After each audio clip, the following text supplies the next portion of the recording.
Eu peço aos queridos que fiquem muito atentos àquilo que Deus vai nos trazer na noite de hoje. Quero convidar meu pastor Abraão, por favor, meu pastor, venha para cá, está conosco aqui. Pastor Mário, não sei se ele está por aqui, já chegou, mas também venha para cá, está conosco. Amém, queridos? O pastor Márcio está ali, mas ele sabe que aqui está conosco. Vamos orar, meus irmãos. Pai querido, agradecer a Ti pela vida do pastor Bruno, Senhor. Esse homem de Deus que tem estado conosco na sala de aula, ensinando e trabalhando, Senhor, em prol do Teu reino. E hoje ministra-me, Senhor, a Tua palavra. Eu quero Te agradecer pela oportunidade que temos do Senhor usá-lo para as nossas vidas na noite de hoje. Que o Senhor possa fazer conforme a Tua vontade, falar conosco naquilo que nós necessitamos, para que a glória do Senhor seja plena e completa entre nós e em nós, por meio da vida do Teu Filho, para instrumento Teu em nossas vidas. Assim Te oramos e Te agradecemos em nome de Jesus. Amém. Amém. Pode sentar, queridos. Meus irmãos, graça e paz do Senhor Jesus. Amém. Agradeço a Deus por essa oportunidade, também ao pastor Marco pelo convite. Vamos abrir a palavra de Deus em Atos capítulo 13.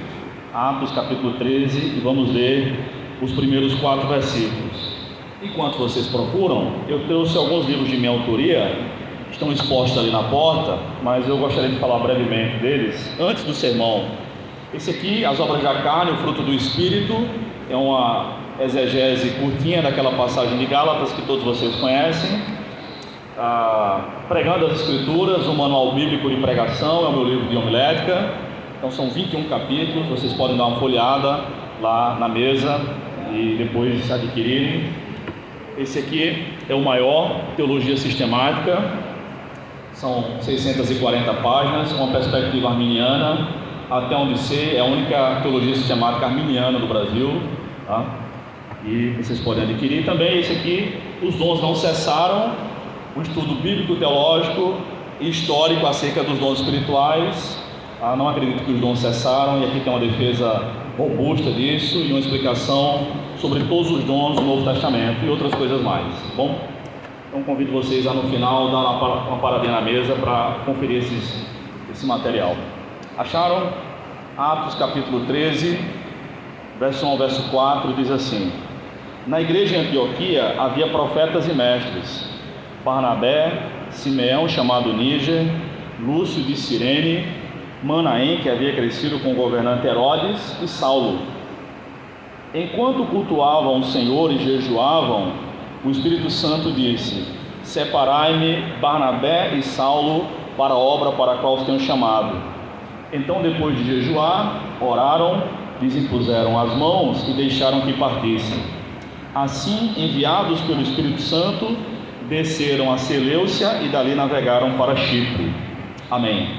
E aí, meus irmãos, a igreja de Antioquia da Síria, ficou sendo uma nova sede de missões do cristianismo do primeiro século. Houve um avivamento lá e a igreja de Jerusalém enviou Barnabé para confirmar aquele novo trabalho. Barnabé, que gozava de muita credibilidade entre os apóstolos, e ele mesmo também acabou sendo chamado de apóstolo em Atos 14:14. Ele que tinha o mesmo tipo de apostolado do apóstolo Paulo. Então, chegando lá em Antioquia, o texto bíblico diz que Barnabé se alegrou ao ver a graça de Deus naquela cidade, naquela igreja. E havia problemas, havia muitos desafios, havia uma cidade, uma igreja inteira para discipular, mas a primeira coisa que Barnabé viu naquela cidade foi a graça de Deus. Ele, que é a única pessoa chamada de boa, que não é Deus na Bíblia, e é chamado de bom, porque Barnabé, diz o texto bíblico, era um homem bom, cheio do Espírito Santo e de fé. Então ele, vendo aquele desafio, foi até Tarso, 165 quilômetros, procurou diligentemente Saulo, levou Saulo, que ele mesmo tinha discipulado alguns anos antes, porque ele pensou: para esse trabalho é exatamente dele que eu preciso aqui. E por um ano inteiro trabalharam juntos na cidade de Antioquia, discipulando aquela igreja. Depois de um ano levaram uma oferta missionária para os irmãos da Judéia. Dessa vez não foi a igreja mãe que socorreu, a igreja mãe foi socorrida. Paulo e Barnabé foram, e assim eles se estabeleceram nessa cidade, nesse ministério, e outros irmãos chegaram. Esses outros 3 irmãos que chegaram são mencionados aqui no início dessa passagem. Então eu gostaria de destacar com vocês hoje, pensar sobre o tema Antioquia, profetas, mestres e apóstolos. A primeira questão que eu gostaria de destacar com os irmãos é que essa igreja era composta de uma liderança carismática de mestres e profetas, ou profetas e mestres, como diz o texto. Então, todos nós sabemos, a liderança da igreja, nos moldes que nós temos hoje, não estava formada nessa época. Nessa época, a liderança da igreja era carismática, era baseada nos dons que Deus dava. E era muito interessante isso. Depois, presbíteros foram incorporados e até falaram no Concílio de Jerusalém, junto com os apóstolos. Mas, por enquanto, profetas e mestres era quem Deus tinha designado para liderar aquela igreja. E é interessante, irmãos, porque nós sabemos, na língua em que o Novo Testamento foi escrito, no grego bíblico, o nome que vem antes, o que aparece antes, está recebendo ênfase. Desse modo, esses 5 irmãos eram tanto profetas quanto mestres. Alguns eram maiores que outros, ou tinham o seu dom mais intenso que outro. Então, nessa igreja, Barnabé era o maior profeta e mestre. Depois Simeão, depois Lúcio, depois Manaém, e pasmem, o menor profeta e mestre da igreja de Antioquia era Saulo. Agora você imagine o menor professor, o professor mais fraco da sua igreja, ser alguém como o apóstolo Paulo. Essa era a realidade de Antioquia. Barnabé, que estava na fé antes de Paulo, discipulou o apóstolo Paulo. Foi ele que matou a bola no peito e disse: deixa que eu assumo, eu vou trazer esse homem que era violento, que era perseguidor, que prendia, batia e eventualmente até matava cristãos, como Paulo mesmo diz em um dos seus testemunhos, nos capítulos 22 e 26 de Atos. Eu vou trazer ele para o seio da igreja, porque ele está pregando em nome de Jesus em Damasco, nas sinagogas. Ele jamais teria se convertido a Cristo ele jamais estaria fingindo ser um convertido a Cristo, porque ele está pregando em nome de Jesus. Então ele jamais fingiria até esse ponto. Profeta e mestre com discernimento. E aí Paulo foi essa bênção toda para a história do mundo inteiro, não somente para o cristianismo, certamente o autor mais lido de todos os tempos, Saulo de Tarso. É necessário, irmãos, que nós peçamos a Deus que nos dê também profetas e mestres, se não para presidirem a igreja necessariamente, para serem os primeiros a liderar, mas que façam parte das nossas igrejas. Nós estamos vivendo uma crise muito grande, onde qualquer um mesmo se diz profeta. Até uns meninos velhos que não saíram ainda nem da fralda estão aí encantando muitos desiludidos na internet e em muitas igrejas brasileiras, se dizendo profeta e tudo mais, quando nem da Bíblia eles falam. Nós estamos vendo uma geração de marmanjos de 40 anos, 50 anos sendo enganados por um menino de 14 anos de idade, enganados por meninos que mal entraram na puberdade, discernimento zero ou menos. Nós precisamos de mestres que nos ensinem a palavra de Deus, que ensinem nas nossas igrejas a palavra de Deus, não sobre a palavra de Deus. Não necessariamente pessoas que façam polêmica, que gerem engajamento na internet, mas que sejam mestres da palavra e que sejam profetas enviados pelo Espírito Santo. Nós somos a religião de Deus. Nós precisamos aprender conforme as orientações de Deus na sua palavra. Profetas e mestres era a liderança da igreja em Antioquia. Como tem sido na nossa igreja? Quem tem nos ensinado a palavra de Deus? Como nós temos nos comportado diante disso? Em segundo lugar, Antioquia, profetas, mestres e apóstolos, eles estavam, conforme o versículo 2 nos informa, cultuando o Senhor e jejuando. Eram profetas, eram mestres, doutores na palavra, gozavam da credibilidade da liderança apostólica, como era o caso de Barnabé, que havia sido enviado para Antioquia para confirmar aquela igreja, eles discipulavam as pessoas, eles tinham conhecimento. Paulo, que havia sido um rabino, profundo rabino, conhecia tão bem as escrituras da época, que era o que a gente chama hoje de Antigo Testamento, mas eles não faziam uma diferenciação entre a minha cabeça é para Deus, mas o meu coração não. A minha cabeça é para estudar a Escritura, para estipular metas missionárias, crescimento da igreja, mas o meu coração não. Esse negócio de orar, de jejuar é com as irmãs. Não havia isso com esses irmãos, não havia isso em Antioquia. Pelo contrário, nós vemos a liderança da igreja cultuando no que a gente chamaria hoje de um culto de consagração, orando, jejuando e ouvindo a orientação do Espírito Santo. Nós estamos num seminário, um lugar acadêmico, e eu me surpreendi ao ver tantos alunos num seminário noturno. Fazia muito tempo que eu não via isso, muito tempo mesmo.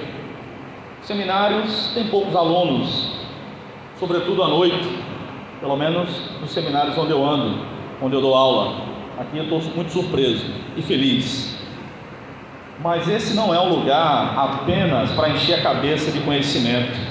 Se esse conhecimento não nos leva a agirmos como João Batista, que disse que ele cresça e que eu diminua, não é um conhecimento verdadeiro se não nos conduz para mais perto de Deus. Eu quero falar sobre uma das maiores tentações que os seminaristas e teólogos passam, e muitos sucumbem a ela, que é a soberba. O cara chega todo humilde no primeiro ano, começou a estudar grego, já não quer mais falar com o outro professor da escola dominical. Estou mentindo? Aqui não existe esse filme, mas esse filme eu já vi em vários cinemas, tá? No quarto ano, então, misericórdia, traz nem a Bíblia mais para as aulas, né? Então já decorei, a palavra está aqui. Aí eu cito um versículo bem difícil, uma genealogia. Depois recite tal passagem, já que está aí para você, se você decorou mesmo, os 31 mil capítulos, né? Os 31 mil versículos. Então, nós vemos os verdadeiros servos de Deus agindo como tal na Escritura, buscando a Deus em oração, buscando a Deus em jejum e buscando a Deus com os irmãos, conforme o pastor Marcos leu aqui no início, o Salmo 133, que é um salmo sobre comunhão. Meus irmãos, Deus nos chamou para a unidade cristã.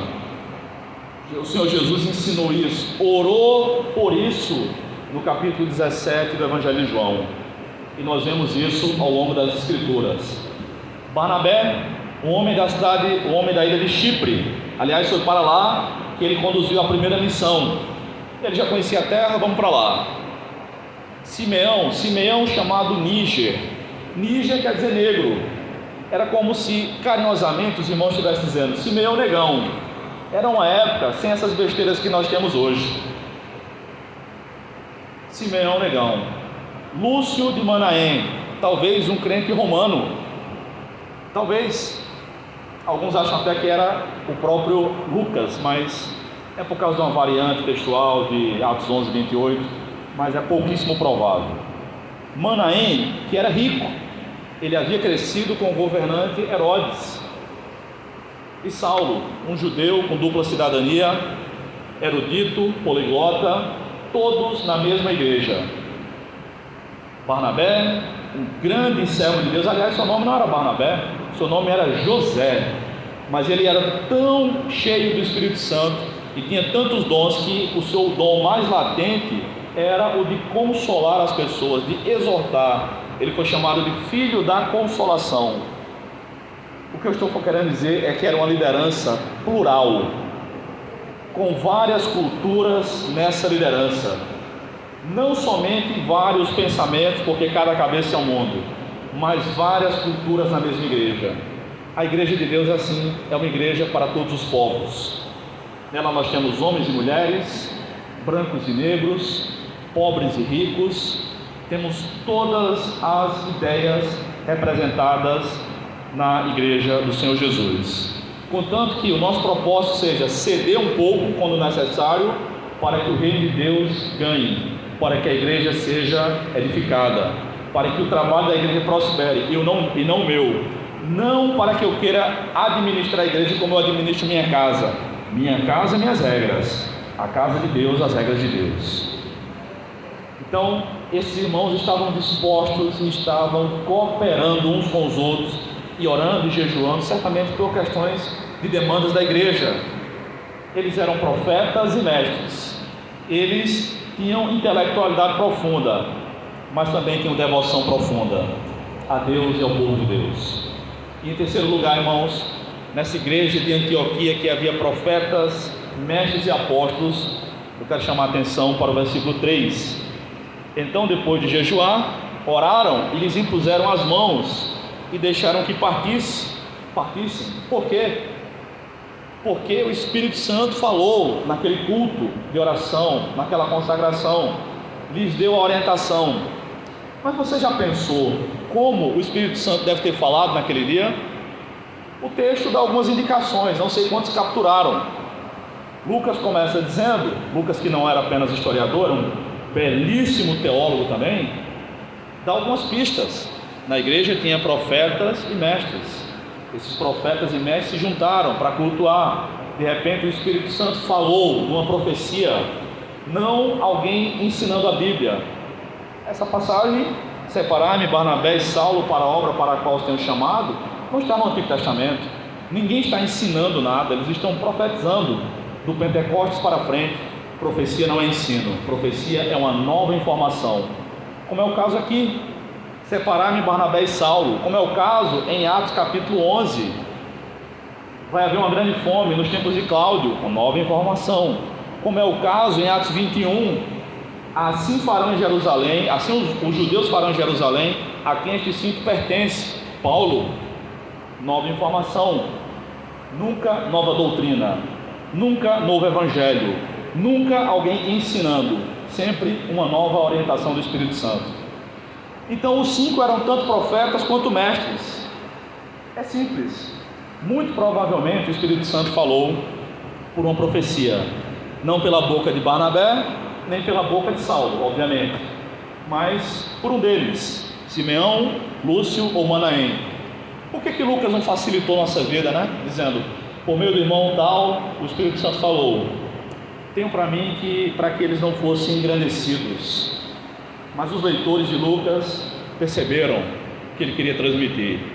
Porque a ênfase nesse texto não é a profecia, a ênfase é a direção do Espírito Santo. O Espírito Santo fala, irmãos. Assim diz o Espírito Santo, a carta aos Hebreus diz. A questão é, será que nós temos ouvido a direção do Espírito Santo para a nossa vida? Tem que ser um direcionamento que jamais contradiga a palavra de Deus, que jamais fira a Escritura Sagrada, senão já pode descartar como falso. Tem que ser uma voz clara, que às vezes a gente não percebe com muita clareza, mas com o passar do tempo, quando pedimos a Deus para Ele confirmar isso, em oração, Deus vai confirmando para cada um de uma maneira. Às vezes o cara não crê que Deus fala por meio de sonho, aí Deus fala por meio de uma pregação para um indivíduo assim. E às vezes Deus fala na cabeça da pessoa, uma voz, às vezes audível ao ouvido natural. Deus sabe falar com os seus filhos. Deus sempre dá direção aos seus filhos. E quando Ele não der uma direção específica, a nossa obrigação é continuar vivendo o cristianismo dia após dia, conforme a palavra de Deus. Concluindo, meus irmãos, que o meu tempo é curto. Essa igreja era formada, tem uma liderança formada por profetas e mestres, eruditos na Escritura, homens também de muita devoção, de jejum, de oração, e por isso o Espírito Santo lhes falou, dando direção do que Ele queria que alguns deles fizessem. A igreja enviava, 2 deles foram e seguiram o caminho do Senhor na primeira viagem missionária do apóstolo Paulo. Espero de todo o coração que busquemos para a nossa vida a orientação de Deus, sempre para a nossa vida e para nossas igrejas, onde Deus nos quer servindo. Sejamos nós os líderes ou os liderados, nós sempre podemos contribuir com isso. Vamos orar mais uma vez? Deus amado, louvado seja o teu nome. Te agradeço pela tua santa palavra, pelo teu Espírito, por esse registro que o Senhor fez por meio do teu servo Lucas, e hoje tem servido para a nossa meditação. Toma cada um dos teus filhos aqui, Senhor, na tua presença, e abençoa cada um de nós, agora que vamos nos aproximar da mesa do Senhor. Em nome de Jesus. Amém.